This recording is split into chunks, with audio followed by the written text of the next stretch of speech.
Committee নিয়ে আসা হয়েছে। আজকে এই তামিলনাড়ু যদিও অ্যানাউন্স করা হয়েছিল আমরা আলিমুল্লাহের সাথে পরামর্শ করে জানতে পেরেছি যে জানাজার সাথে দাফন হওয়ার পরে আপনারা হবে না, যে কারণে আজকে আমাদের ইমাম সাহেব ইমাম সাহেব একটা দোয়া করবেন, তেলাওয়াত করবেন, আর হযরত শাহজালাল মসজিদে ইমাম সাহেব দোয়া করবে। এর আগে আমরা এখানে বক্তব্যের চারটার সময় হবে।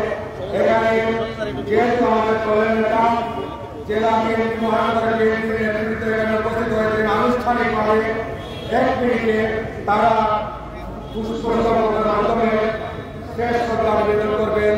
মুশফিকুল হাসান আনসারী তিনি প্রধানমন্ত্রী অফিসে হারিস চৌধুরী সাহেবের সাথে অত্যন্ত ঘনিষ্ঠভাবে প্রধানমন্ত্রীর প্রেস সচিব হিসেবে দায়িত্ব পালন করেছেন। এই জন্য এখানে কোনো রাজনৈতিক নেতাদের বক্তব্য দেওয়ার সুযোগ দিতে পারছি না। মুশফিকুল হাসান আনসারী হারিস চৌধুরী সাহেবের সাথে আমি নিজে দেখেছি, প্রতিদিন প্রতিনিয়ত একসাথে কাজ করে প্রধানমন্ত্রীর সাথে। মুশফিকুল হাসান আনসারী হারিস চৌধুরী সাহেব বলে দু একটি কথা বলবেন। আর এরপরেই আমি পর্দার অন্তরালে হারিস চৌধুরী সাহেবের সন্ধান এখানে নেই, পর্দার অন্তরাল থেকেই হোক অথবা এখানে এসেই হোক হারিস চৌধুরী সাহেবের সুযোগা কন্যা যার অত্যান্তিক আগ্রহ নিরলস প্রচেষ্টায় আজকে তার মরদেহ শাহজালালের পূর্ণমন্দিরে আজকে তার মরদেহ কানাইয়াকে গিয়ে দাফন হবে। সেই ব্যারিস্টার সাহেবের দৃষ্টি আকর্ষণ করছি, আপনি যদি চান এখানে এসে আপনারা আমার পক্ষে সমাজ দোয়াকে দু একটি কথা বলতে পারেন, অথবা আপনি প্রধান অন্তরাল থেকে বলতে পারেন। আমি আলমগীর জানাচ্ছি আপনি আমাদের সহমত দিবেন। আমি আমার মুশফিকুল হাসান আনসারী, মুশফিকুল হাসান আনসারী সিলেটের একটি সন্তান। মুশফিকুল হাসান আনসারী গণপ্রজাতন্ত্রী বাংলাদেশ সরকারের মাননীয় প্রধানমন্ত্রী সরকারি প্রেস সচিবের দায়িত্ব পালন করেছে। মুশফিকুল হাসান আনসারী এখন কি জানেন? মুশফিকুল হাসান আনসারী সিনিয়র সচিব এবং মেক্সিকোর বাংলাদেশ হাই কমিশনারের দায়িত্ব পালন করে। I feel proud because of him, my student. শিক্ষক হিসাবে আমিও গর্বিত। মুশফিকুল হাসান আনসারীকে আমি বক্তব্য রাখার সুযোগ দিচ্ছি। এর আগে আমাদের এখানে কিছু নেতৃবৃন্দ এসেছেন, তাদের একটু পরিচয় করে দিচ্ছি। এখানে চেয়ারপারসনের উপদেষ্টা এনামুল হক চৌধুরী, বিএনপির কেন্দ্রীয় সহসাংগঠনিক সম্পাদক মিফতা সিদ্দিকী, বিএনপির কেন্দ্রীয় বিষয় সম্পাদক উত্তরের বিষয় সম্পাদক বীর মুক্তিযোদ্ধা জনাব আবুল হারিস চৌধুরী, অত্যন্ত প্রিয় ভাজন আস্থাভাজন নেতা জনাব আব্দুল্লাহ, তারপরে জেলা বিএনপির সাধারণ সম্পাদক হেমমান আহমদ চৌধুরী, মহানগর বিএনপির ভারপ্রাপ্ত সভাপতি জনাব রেজাউল হাসান মহেশউদ্দিন, মহানগর বিএনপির সংগ্রামী সাধারণ সম্পাদক হেমমান শেখ চৌধুরী সহ আরো অসংখ্য নেতৃত্ব এখানে আছেন। তাদের সকলের নাম সকলেই আপনারা পরিচিত মুখ। আমি এখন মুশফিকের বক্তব্যের আগে আনুষ্ঠানিকভাবে বিএনপি পরিবারের পক্ষ থেকে ফুল দিয়ে আমি শ্রদ্ধা নিবেদনের জন্য এখানে আমি অল্পটি জেলা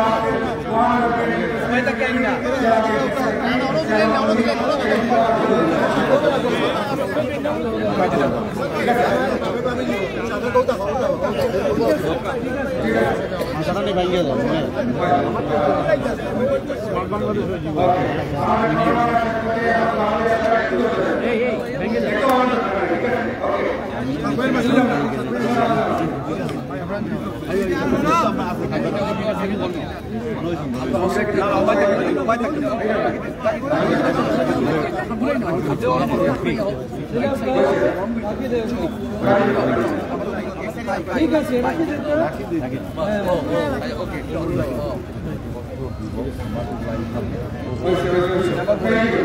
এখন আপনারা শুরু করতে পারবেন, কারণ আমাদের আবুল হারিস চৌধুরী আমি মধ্যে আপনাদের অনুরোধ করি আপনারা এখন করবেন না। আমি সবাইকে আসবে তাকে আমি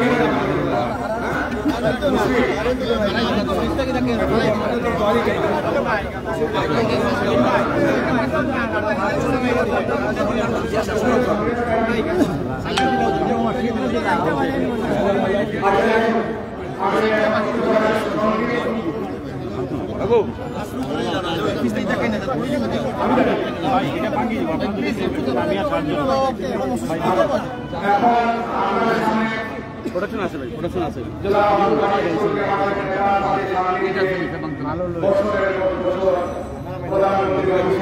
তিনি কাজ করেছেন আমার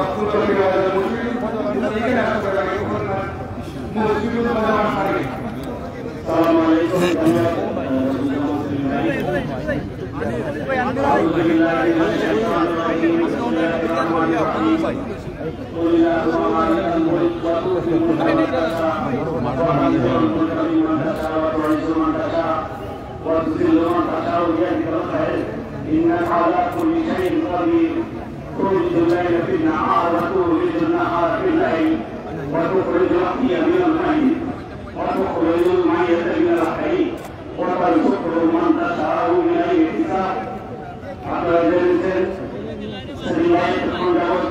আমাদের শ্রদ্ধেয় বড় ভাই এবং খালেদা জিয়া বাংলাদেশের একমাত্র নির্বাচিত প্রধানমন্ত্রী রাজনৈতিক শরীর ছিলেন, কর্ণাটক রাজনৈতিক ব্যক্তিত্ব ছিলেন।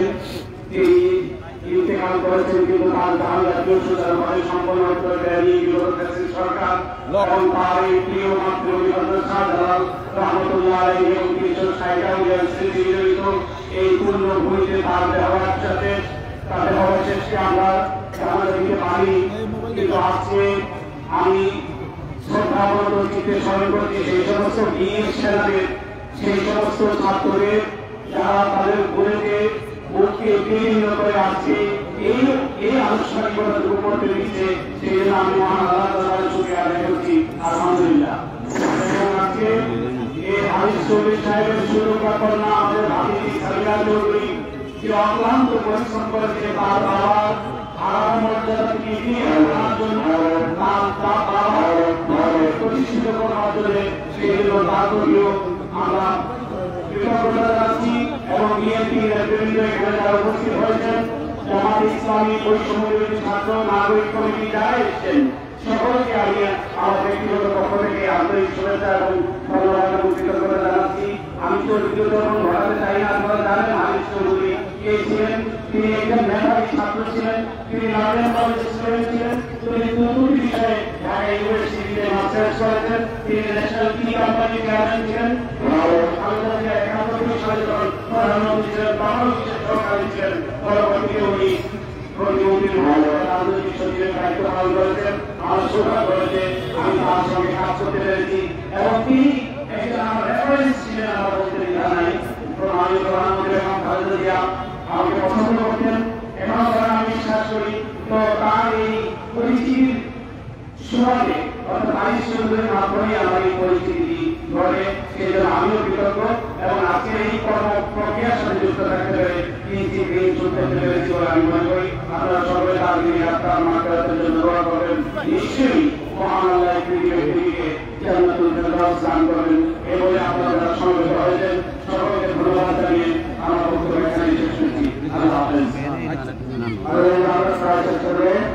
আমি বারিকার সাবিনা আমি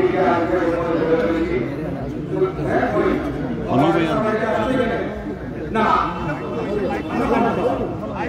মাইক ওদিকে দিলে বারিকার সাবিনা আমাদের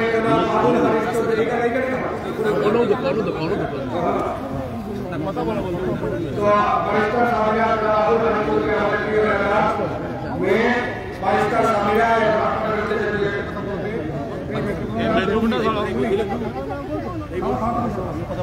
এর আগে যারা এই আয়োজনে সিলেট ল কলেজ পরিবার যারা আমাকে সহযোগিতা করেছে এই আয়োজনে আমি এটা কমিটি সভা থেকে গেটে ঘুরে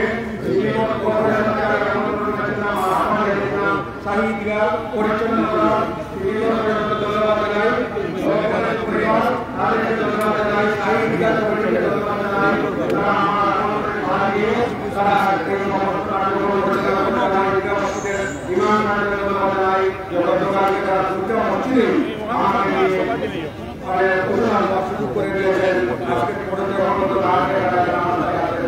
এখন আমি বারিস্টার সামিরাকে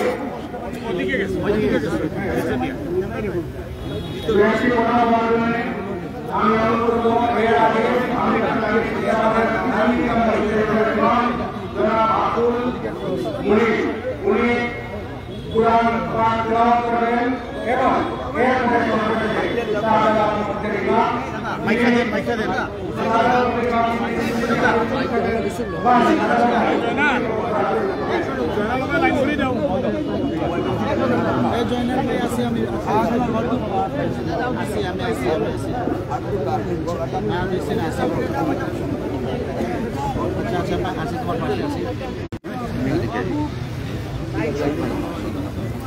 না এই ইমাম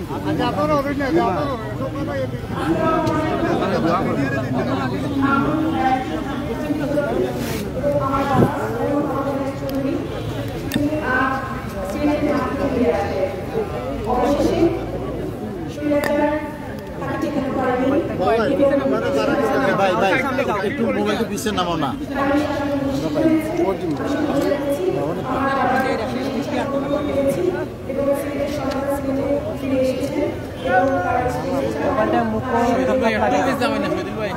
আমি তো পাইলাম না অনেক বাধা এবং অনেক বিপত্তি পেরিয়ে আমি এসেছি যারা সাহায্য করেছেন তাদের কাছে কি বলবো এবং যারা বাধা দিয়েছেন তারা যদি পারেনি এবং যারা সাহায্য করেছেন তাদের দরকার রয়েছে তাদের কাছে আমি দিতে হবো শেষে মহান আল্লাহ তাআলার কাছে আমি দিতে হবো আপনার সবাই দোয়া করবেন এখন আমার বাবাকে আমি রওনা করি এবং মাগরিবের আগে তাকে দাফন করতে হবে তার সেই শিক্ষা অনুযায়ী ধন্যবাদ তবে তারা বাড়াইছে না তারা মাইদার টানে ঠিক আছে ওকে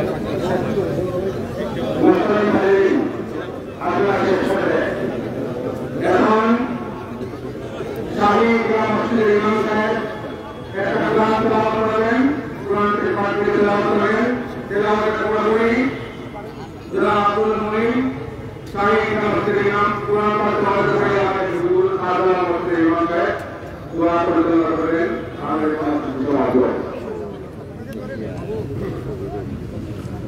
أعوذ بالله من الشيطان الرجيم بسم الله الرحمن الرحيم